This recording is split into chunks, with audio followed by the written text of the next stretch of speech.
Hey guys, welcome back to another episode here on the Northern Lights SMP with this little cutie. Sorry, distracted. So, in today's episode, we've got a few projects to work on, and all in all, it's a decent amount of work, and I'm not fully sure if we're going to have the time to complete everything based on schedule again this week, but we will certainly try. First things first, it looks like we have another arrival here. Our plane seems to have made it back from Progress Base. Looks like they've got that engine fire out, thankfully, and they're going to make it back here safely, so that's good. We need to finish up the slime farm there. That will be done off camera, but I will most likely just give you guys a quick show of what it is currently like once it's complete. As well, we will need to make our way back to spawn area and finish up bingo. We want to build up a egg farm in an undisclosed location, so that way we can progress with a couple of ideas we have on the server. And on top of that, we also want to go and mine a whole bunch of obsidian, as we're going to build up a ghast farm on the server, like we talked about at the end of the last episode. So that way we can spawn in the Ender Dragon and open the rest of the gateways in the end. So that way, those who plan on taking on that project, I believe both Roger and Callie had thoughts about beautifying the main end island. And we want to help in the way that we can. And as we are much more technical than building, that's the best way I can contribute, is by building in a ghast farm and then offering to place blocks as needed. So, without further ado, let's get to this week's episode.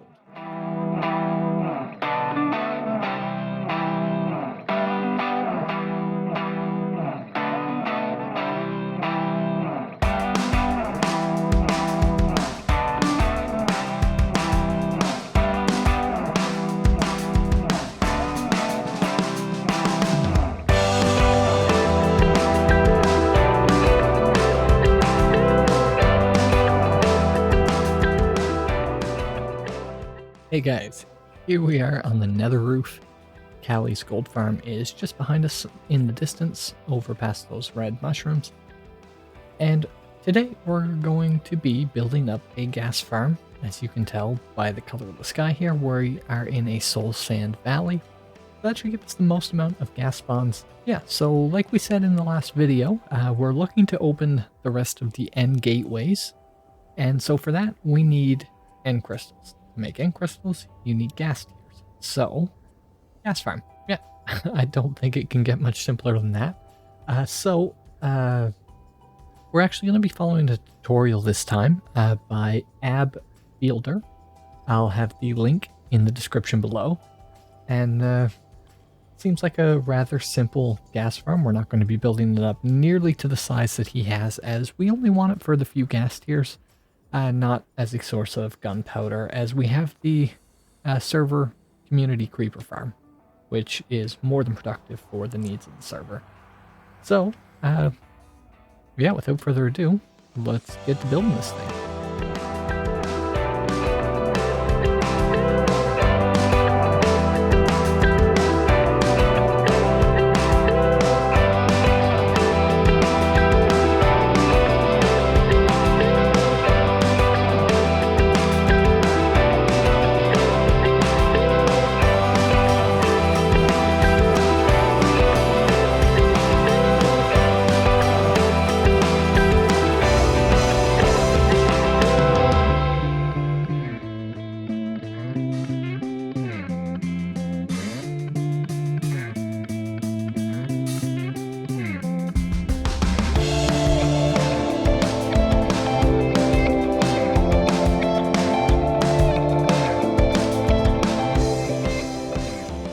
And we are now having to fix the ghast farm because I forgot to align the kill portal on the y-axis. So we are now having to move it down from here at 140. We're going to put it down to 128, which means digging out and placing it inside of this mountain, which will free up the area a little bit. It is a very nice area, but I don't think anyone really has any plans to come out this way and build, which is a shame, really. Bigger shame is having to mine the same obsidian. That is just painful. So guys, the slime farm is complete. I still need to put a glass layer in here is my plans, and I'm going to pipe the slime drops up and into a storage bank in this area. I'm going to build a decent sized storage bank so it hopefully just never overflows and we just continually produce more slime than we could ever want or need. So, that's because it is a giant farm. So yeah, if we watch, you should see slimes. There you go. And we have 26 layers built. And as long as we're on top of this layer, so anytime we do want slime, we just come down in and stand on top of that guy, all of this will be loaded and able to produce slime. Which, to be completely honest, once you get to this layer of spawning platforms, the rates don't really get much better, but you do get more consistent.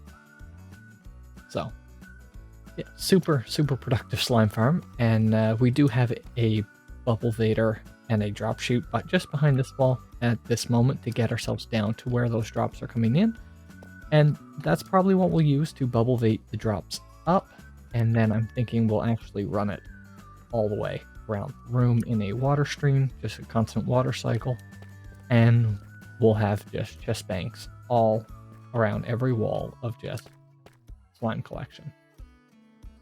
Okay guys, here is the finished product of Bingo.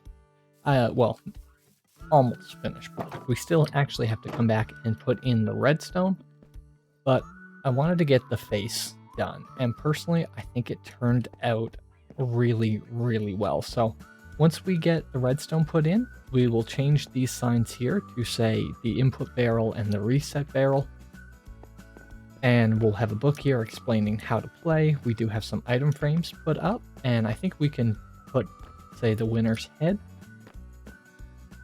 in item frames as kind of a victory wall, and if we play it enough, maybe we'll do the same on the back wall here as well.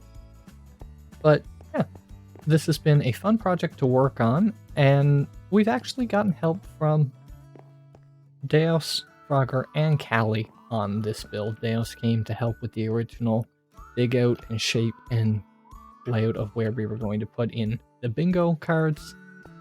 Frogger came and helped us initially with the idea of using the prismarine, as well as working out the slope to make sure it was decent, and gave feedback on a couple of different things we put in on the top of the pillars. And finally, Callie came and helped come up with putting the colored back behind our barrels so we can distinguish our teams easier when we come in. It's be much easier to remember which card's yours, as well as helping do this lovely little curved barn style entrance, almost like a hobbit hole into the hill.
yeah, I think this has turned out amazing. So the next thing I need to do is dig out all of the area for the redstone, put in the sorting system, and wire this up, which I'll do mostly off camera because it's going to be tight space work and that kind of thing. And that probably won't be until the following episode from this server that you guys will see that done in completion. But yeah, really excited. The other one that we will need to do is a randomizer, which I'm planning on building out behind this wall. And we'll probably have a button that you can press here. And my goal would be to have it actually put your 9 items into, say, a barrel or a chest right there in the wall. And then once you're done playing the game, we can reset. And my plan is just to have the items from that go right back into the storage chest once our filters are locked and done. So the one problem that we have in doing this is we'll also need to build a secondary bank for all of the items that we plan on having put into the bingo game, because we'll need a place so that we can label and then have them to reset the floors after. If you're not sure what I mean by that, you can go back and watch my redstone bingo in Minecraft, Mini's redstone video from a couple weeks ago, and in that, it's not a full block tutorial, but you can certainly pause and build along if you wanted, but it does explain how that system works and why we would need such a thing. But yeah, all in all, I am super, super happy with how this place turned out, and I look forward to getting to play it with my server mates.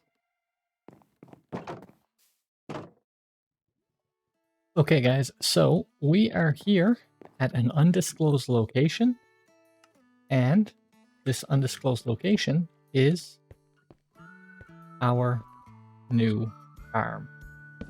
So the reason it's undisclosed is because when you make a farm like that, that apparently kills chickens, it's a dangerous thing to just have everybody on the server have access to, because you are opening yourself up to pranks with your own egg supply here.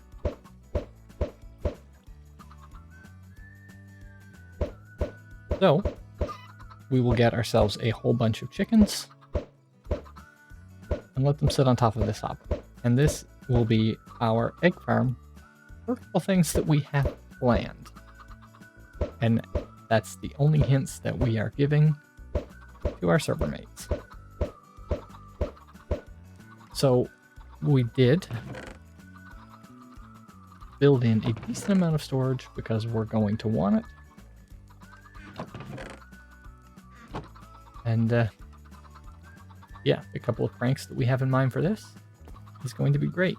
So that is it for this week's episode. I think we've covered a lot of ground and been really productive. And we actually got pretty well everything I set out to get done, with the exception of putting the redstone in the bingo system, but that's just an extra ton of work. And unfortunately, I just didn't have the time to do it this week. However, we did manage to get our final thing that we wanted to get done this week put in, and that is our runway numbers, so we can have their location, which means the next big base project that we have to do is set up over in this area right here, our diamond counter. So that is what's going to produce our runway numbers for us. It's not like we have diamonds as a major currency thing on the server, but I do want to keep track of how many I own. And so what we'll do is we'll have one digit be the thousands, this one be the hundreds, and then on the other side would be tens and ones, and we might reverse that. We might have tens and ones here and hundreds and thousand position for the digit there. But by looking at the numbers, we can actually read how many diamonds that we have. That is our goal for that. So I do have a system already designed and planned out. It just needs to be built. And so it's going to be a little bit of a grind to collect all of the resources. And that is certainly to come as well. Hopefully we can meet up with Frogger at some point in the near future and get our deal on the villager delivery and have him help us build up a terminal building here, which will become our villager trading hall. So I'm really looking forward to that. And then poor Jeb is probably going to have to find a new place to roam, but that's to come later as well. But yeah, all in all, I think it's been a super productive episode.